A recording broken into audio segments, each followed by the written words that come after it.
Bonjour à tous, j'espère que vous allez bien. Je vous retrouve aujourd'hui pour un tirage astrologique simplifié pour les personnes du signe ou de l'ascendant Verseau pour le mois de mai. Donc pour connaître un petit peu la tendance sur le mois de mai et voir un petit peu dans quelle énergie se trouvent les Verseaux. Donc pour cela, je vais tirer 2 cartes dans les noces originelles pour voir un petit peu le côté yin et yang, l'énergie féminine et l'énergie masculine du Verseau, et voir un petit peu ensuite avec l'oracle La Nuit Noire de l'âme, avec le tirage astrologique simplifié, comment va évoluer le mois de mai pour les Verseaux. Alors, je commence et je demande quelle est l'énergie des Verseaux. Dans quelle énergie se trouvent les Verseaux? Quelle carte représente les Verseaux? Donc là, on est sur le masculin sacré des Verseaux. Quelle carte représente les Verseaux? Voilà. Alors, je coupe. Alors, nous avons le guerrier. Pour le mois de mai, les Verseaux vont se retrouver dans une énergie où vous allez vous retrouver dans une énergie peut-être de combat, de lutte, le fait de défendre les autres ou se défendre, de se battre peut-être pour ses idéaux et de défendre peut-être aussi les opprimés. Là, il y a vraiment ce combat pour peut-être la justice, la justesse, un combat, le fait d'être prêt à se battre pour peut-être ses valeurs. Hein. Donc voilà. Maintenant, quelle énergie pour les Verseaux pour le mois de mai?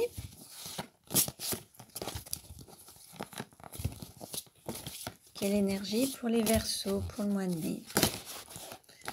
Alors, je coupe. Et nous avons l'enfant étoile. Alors là, il se peut qu'il y ait... que vous vous reconnectiez peut-être à votre enfant intérieur. Que vous puissiez exprimer cet enfant intérieur avec la joie de vivre, avec des activités ludiques, créatives, dans l'amusement, que vous retrouviez une joie en fait, une joie de vivre. Alors, donc voilà, donc prenez uniquement ce qui résonne en vous. Le côté yin, le féminin sacré, c'est une énergie d'accueil. Et le côté yang, le masculin sacré, c'est une énergie d'action. Alors peut-être que également il va falloir lutter pour se reconnecter à cette joie de vivre, à cet enthousiasme et aller vers ce qui vous appelle, hein, ce qui vous fait vibrer. On va voir. Alors maintenant, nous allons passer aux cartes avec le tirage astrologique simplifié. L'oracle La Nuit Noire de l'âme. Alors, quelle ambiance? Comment va évoluer le mois de mai pour les Verseaux? Comment va évoluer le mois de mai pour les Verseaux? Donc, je coupe. En dos de deck, nous avons automne, introspection et réflexion. Peut-être que là, il y a une réflexion pour matérialiser un objectif, concrétiser peut-être un objectif ou un projet. Bon, on va voir. Alors, quelle carte représente le Verseau ou la personne d'ascendant Verseau? Hop. Alors, nous avons instabilité et turbulence. Alors, il se peut qu'il y ait encore des petits déséquilibres à l'intérieur de vous, des choses à régler. Alors, à l'intérieur ou à l'extérieur de vous. Il faut encore être un petit peu... Il y a peut-être encore une recherche d'équilibre. Alors, que ce soit financière, matérielle, émotionnelle, spirituelle ou dans tous les domaines de votre vie. La vie amicale, la vie sociale, la vie amoureuse, la santé, le travail. Voilà. Là, il y a encore une recherche d'équilibre. Quelle carte représente l'argent? Alors, pour le mois de mai, en fait, il y a quand même une confiance, une certaine confiance en vos valeurs, une confiance en vous. Ça fait partie de votre force, en fait. D'avoir la foi, confiance en la vie, confiance en vous. Ça, c'est une force et c'est votre plus grande richesse. Ça fait partie de vos valeurs. Quelle carte représente le cours ou la formation? Alors, nous avons été, repos, jachère et en attente. Alors,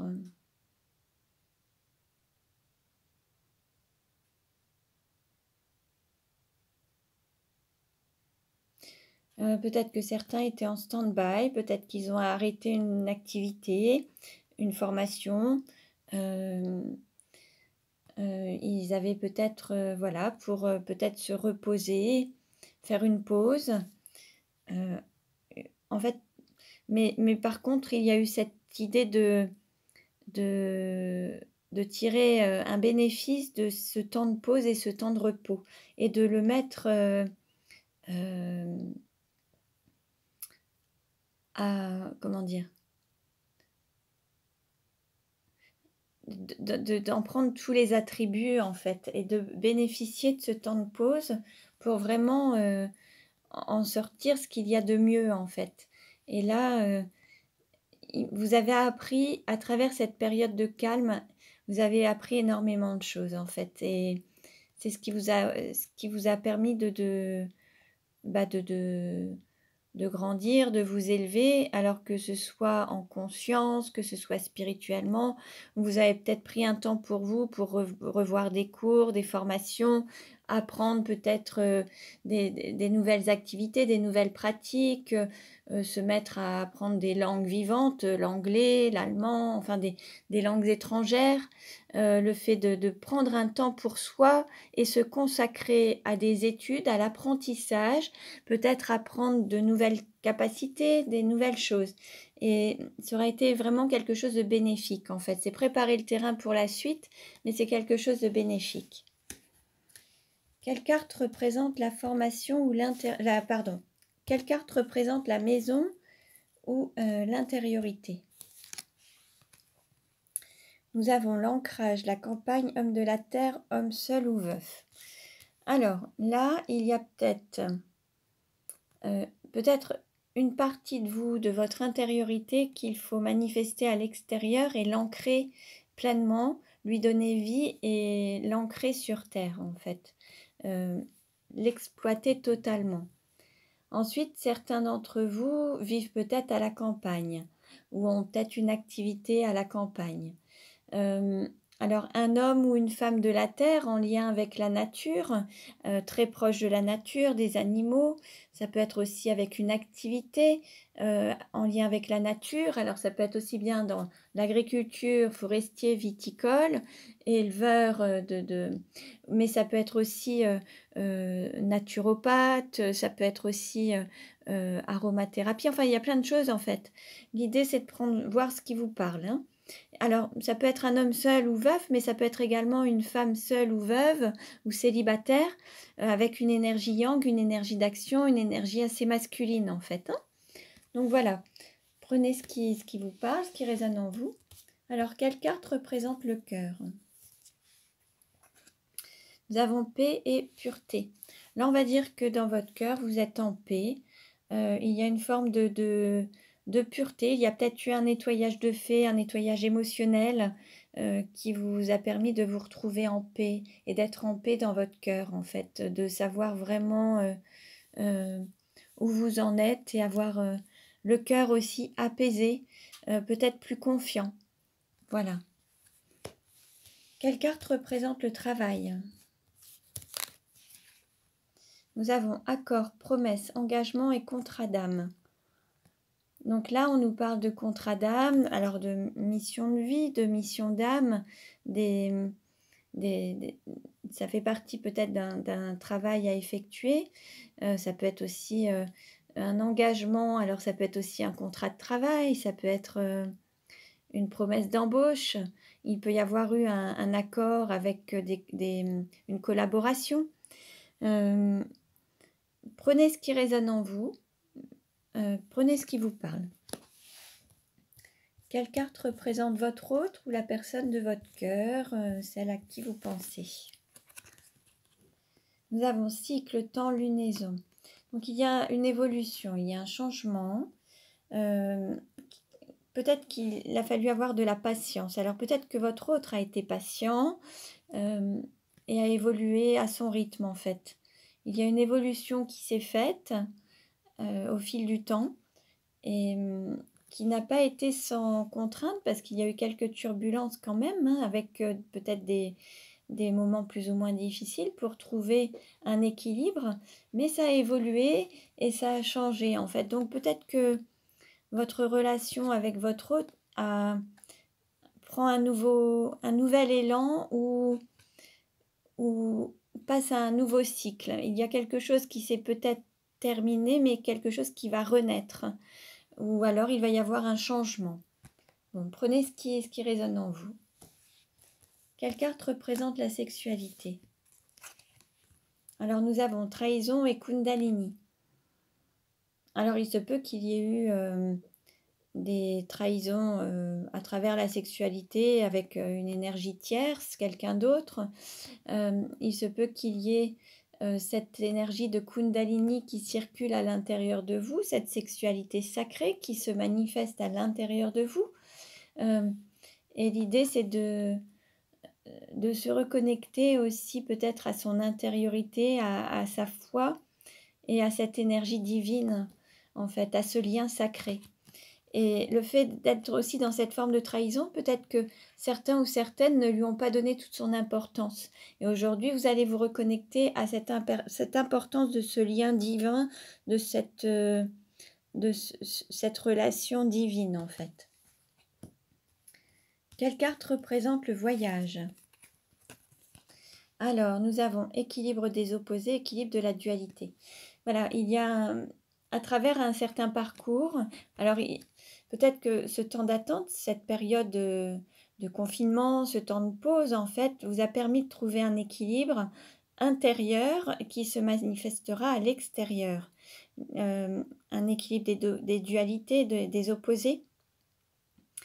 Peut-être un équilibre entre l'homme et la femme, l'énergie yin, l'énergie yang, un équilibre entre cette énergie à l'intérieur de vous pour pouvoir justement donner naissance à votre entièreté, votre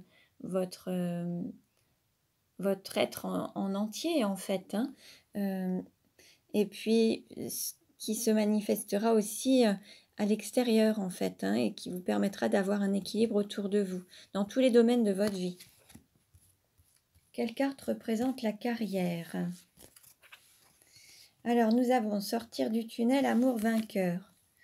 Donc là, pour certains, ceux qui ont peut-être connu une période difficile, alors professionnelle, ou en lien avec la mission de vie ou la mission d'âme, hein, là, on sort du tunnel. On sort du tunnel avec l'amour vainqueur, c'est-à-dire que l'amour qu'on peut se donner, également l'amour pour son autre. On peut parler d'accord, de contrat de mariage, d'union, hein, ou de mariage. Donc là, ça peut faire partie d'une mission d'âme, d'une mission de flamme jumelle. Voilà, une union. Et c'est l'amour qui sort d'une période difficile. D'ailleurs, c'est ce qui va être ancré aussi sur Terre. Hein, c'est le fait d'ancrer cet amour et de lui donner vie sur Terre. Là, l'idée, c'est que voilà, il y a sur ce parcours, dans cette carrière, que ce soit une carrière, cette mission d'âme, voilà, le fait de sortir du tunnel, c'est sortir du tunnel ensemble et de donner la priorité à l'amour. Quelle carte représente les amis ou l'entourage? Nous avons joie, complicité, amusement, amour de jeunesse. Donc là, on se reconnecte à son enfant intérieur. Comme nous l'avions au tout début avec l'enfant étoile, il y a une reconnexion à l'amusement, à la joie, à un côté ludique, à une forme de complicité, le fait de se reconnecter à son enfant intérieur, peut-être également de voir un amour de jeunesse ou de vivre un amour de jeunesse, de se reconnecter peut-être à l'amour qu'on peut ressentir lorsqu'on est jeune, avec les papillons dans le ventre. Peut-être que certains ou certaines vont retrouver cette sensation avec une personne de votre entourage. Bon, en tout cas, ça vous apportera cette paix intérieure, en fait, et cette pureté de relation. Ce sera une relation saine et sereine. Voilà. Quelle carte représente les douleurs? Nous avons amour vrai, réciprocité. Et puis nous avons accord, promesse, engagement, contrat d'âme. Peut-être que la difficulté, c'est aussi de se diriger vers l'amour vrai, cette réciprocité, cet amour qui vous donne les papillons dans le ventre et cet amusement, cette joie de vivre, cette complicité, cette pureté, hein, le fait d'être vraiment en paix. C'est peut-être la difficulté de se diriger vers cet amour et de lui donner la priorité pour sortir aussi peut-être du tunnel, donner la priorité à cet amour vrai. Donc voilà, voilà pour aujourd'hui pour les Verseaux. Ce tirage ne parlera pas à tout le monde. Prenez uniquement ce qui résonne en vous. Je vous invite à consulter les autres vidéos pour avoir des compléments d'informations. Vous pouvez avoir une guidance personnalisée si vous le souhaitez. Tout est noté en barre d'infos. Je vous remercie pour votre écoute. Je vous dis à très bientôt et prenez bien soin de vous.